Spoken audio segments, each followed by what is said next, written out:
وقتی میگیم السلام علیک حین تقوم، آخه میگیم مثلا سلام بر تو موقع که وای میسی، سلام بر تو موقع میشینی. من تا وقتی خبر ندارم نمیفهمم.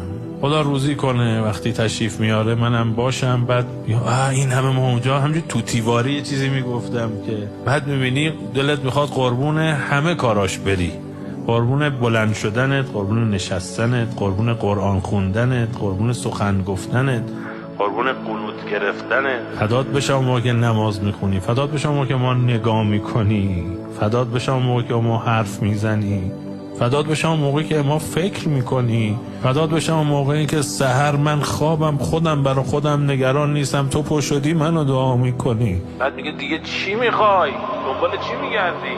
کسی که این امامی که تو زیارت جامعه یه گوشش اومده نگاه کنی دیگه چی میخوای؟ گفته بودم تو بیایی غم دل با تو بگویم، چه بگویم که غم از دل برود چون تو بیایی. تو فقط یه کاری کن من مورد توجهت باشم. یه عشق عجیبی اینجا ایجاد میشه.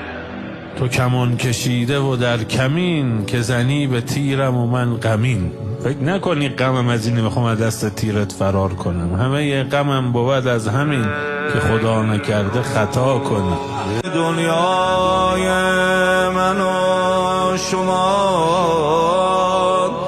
قشنگ است، ما را بخری ضرر نکردی، هر کس بخرد به جز تو ننگسه.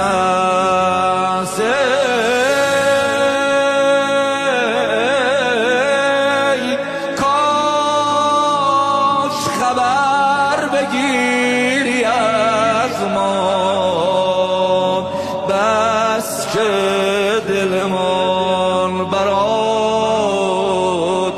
تنگ است.